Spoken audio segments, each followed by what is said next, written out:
I like that we've been here a long time. Well, my name is Mary Ferguson, and we have been here a long time. Last night I was tallying up all the years. Like if you take all of our kids that have been here, a total of 19 years. So we have 6 kids. This is our oldest. His name is Kay Ferguson, and he will be speaking in a little bit. He is a 6th grader at Hopewell Middle School. Then we have a 5th grader, a 3rd grader, and a 2nd grader that are currently at Teravista. And then we have a 2-year-old and a 6-month-old that will be coming to Teravista right as our oldest 4 transition out. So I'm thinking that by the time all 6 of my kids get through their elementary school years, the Teravista staff and teachers will be really ready for a Ferguson kid break. Children are a heritage from the Lord, offspring a reward from Him. Like arrows in the hands of a warrior are children born in one's youth. Blessed is the man whose quiver is full of them. We tease in our family that we don't know if we have a quiver full, but we for sure have a minivan full. That's found in Psalm 127, 3 and 4. Our family always has just stood on these verses. That children are a heritage, a gift from the Lord. They're a reward. And that we as parents were blessed to have each child that God chooses to give us. This stands in contrast with the cultural narrative that kids are burdens. How many of us at some point have seen the charts or heard the statistics about how much money you need to make sure you have it? Kids cost a lot. And they show from birth, from diapers, which we're in that, all the way to college is how much money each kid will cost us. We're taught to think through how kids are going to affect our career path, how they're going to affect our hobbies, how we're going to have to put a hold on all the stuff we enjoy when we have kids. And we listen to this stuff all the time. So much of that narrative can make us think that kids are burdens. And we're taught to just think through those burdens and how it's going to affect our lives. But the truth is that each child is a blessing, a gift. Each child is such a gift to be stewarded well, just for those short times that we have them. The Leader in Me program has blessed our family in so many ways. As I was preparing, I was thinking, I could really talk all day on this, on just the benefits we've seen from it. From how it's taught them how to set goals, how to take responsibility for their actions, how to take initiative when they have an idea and they need to run with it themselves, how to balance homework but also play, and how to balance academics and strengthening the mind, but also balancing out the rest of their lives and strengthening their heart and their soul and their body. But hands down, one of the biggest blessings that our family has seen is that it teaches that every child is a blessing, that every child is worthy and has gifts and talents.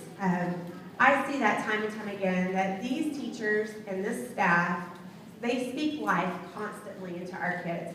I can't think of one day that our kids have come home, and with all 4 of them, I don't remember one time they've come home sad because of a comment a teacher's made. Not one. Every day they get in their car, and you can just tell their confidence has been built up. They are better because of the life that has been spoken into them by their teachers. Each kid here, including my own, they grow in confidence that they really are blessings and not burdens, that they are valued and they are seen as leaders who have incredible potential to be world changers. You see, the beauty of being a parent with kids at this school is that I am totally confident when I send my kids to school every day, and they're going to spend 7 hours with these teachers and this staff, that I know that they are being encouraged daily to use their gifts and talents to lead well. But they're also taught that leadership looks different because each child is uniquely created and wired differently. So this program does not teach that there's just a couple of kids that have leadership skills. They call out the leadership skills in every kid, no matter how they're wired. I have Kate, who's going to be speaking later on. He is our extroverted child. He is not afraid, obviously, of speaking to crowds. He loves to speak publicly. And so his teachers in 5th grade and 4th grade started noticing that in him. And they started calling out those gifts in him and giving him opportunities to speak. And so now they just help to fan the flame. And now he gets opportunities often to be able to speak and use that gift to lead. My 5th grade son, Camden, is opposite. He is an introvert. He would not be comfortable standing up here in front of a large crowd. But he is just as strong of a leader as Kate is. It just looks different. He has always led by example. He has a very strong internal moral compass, and he has a deep empathy for others.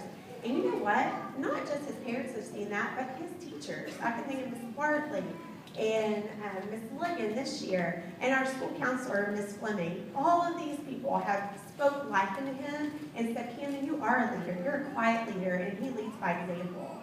And he's thrived under that encouragement, and I'm seeing him grow into such a neat young man that leads in his own way.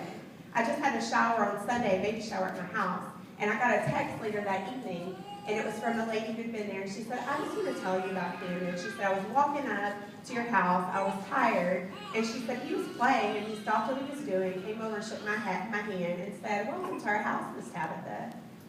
That was taught here. I don't know if y'all noticed all the kids welcoming you and shaking your hands, but they take even the kids who are shy and who are scared to talk to people, and they teach them that, hey, you can do this, and it blesses people. So I just want you to see that it's not just a couple of kids that are taught. Every kid that leaves here, they have the tools and the knowledge that they need to succeed and be leaders. I could go through each of my kids and how this is blessed, but I have a lot, so I'll stop at just the two to let Kate speak. But I just want you to know that I could go on for every kid because they called out leadership skills in each of them. So I'm excited that Kate's here today to speak to y'all. He is a product of the Leader in Me program. I have seen him make the transition to middle school flawlessly. Like, he has just embraced all of it. I watched in 5th grade how the teachers here put more and more responsibility on them. They were not babying them because they were preparing them for middle school, where the transition to lots of homework and 7 classes, and they wanted them to be ready, and they are ready. Like, he has just done great with the transition. He brought home his latest report card, or progress report, this last week, and he had 400s on there, and one was in an Excel math class. Now, I don't say that to brag, because I know I have nothing to do with those grades at all. But what I want to say is that he was responsible for that. See, I don't remind him of anything. I don't keep up with his test. I don't remind him, hey, get your homework done. He knows he is responsible for his actions. I can't even take credit for getting him to school on time in the morning. He has to set his own alarm clock. He has to get up and get dressed. He has to get his lunch ready and be ready by the time my friend Kelly sitting in the back picks him up. So I can't take credit for anything. But the tools he learned here to be responsible, to be proactive, have helped him to make the transition to middle school, and I know it'll help him go to high school and college effortlessly because of the stuff he was learning here. So I have one funny story I got to tell him. Monday morning, as I'm sitting in the kitchen talking to Keith and my husband and preparing for the week ahead, I get a call. And so I didn't recognize the number, and I thought, well, what if it's somebody from school? So I answered it, and her name was a kind lady named Takesha. Now, I didn't know the number, and I didn't know a Takesha, so I was a little bit, my radar went up, and she asked to speak to Kate Ferguson. After I questioned her a little bit as to how she got my middle school son's name, I find out that she kind of snickered, and she said, well, he signed up to build a website on our website, on web.com. And I said, what? And she said, yes, he titled it cupcreations.com. And I just started laughing because this was Monday. The Friday before, Friday afternoon, he came running in after school, and he said, Mom, I have a business idea I want us to do. And I said, what is it? And he said, you know that cup you made for me for Christmas? Well, everyone's wanting one. And so I think we should have a business. And you create the vinyls, and they can bring their own cup, or we can order some for them. And he had this whole plan. Well, I have a 2-year-old and a 6-month-old, so I was busy taking care of them, and I was just kind of half listening, and I was like, that's a great idea. Okay, I think at some point he did tell me he wanted to do a website, but I just didn't take him seriously. So that was just like 48 hours prior, and then I'm already getting a phone call that he had set up his website. So if that's not the ultimate picture of being proactive, I don't know what is. So welcome, Kate.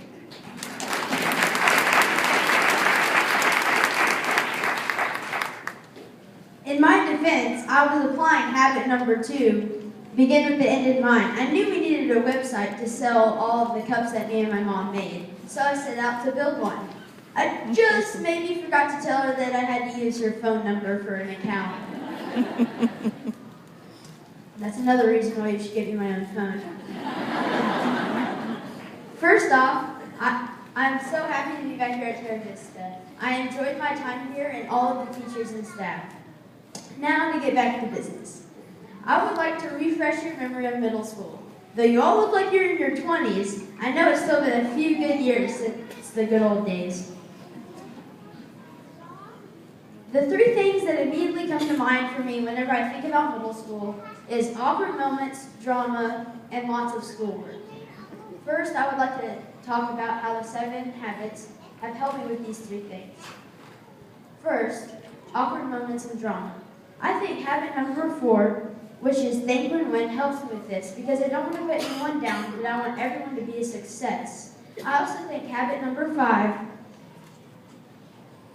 seek first to understand, then to be understood, helps me choose to listen to other people's ideas and opinions instead of just trying to express my own. Through what I've had, like time-wise here, and my mom and dad at the house, they've taught me that each middle school student is uniquely gifted in their own way, and that I'm not always right. I've learned that through many conversations with my parents.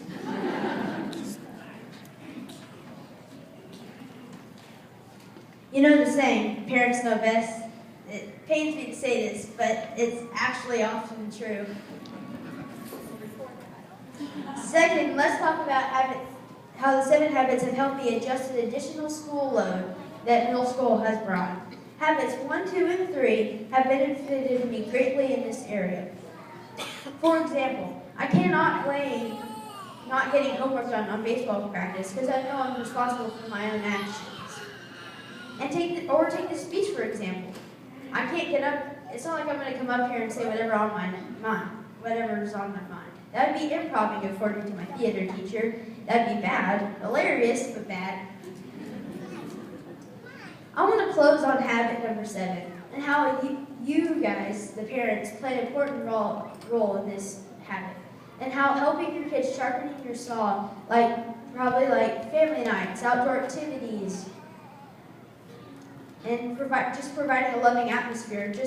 And I know that having parents that encourage me and provide love and care about me really makes an effect on how I view middle school. Thanks for having me.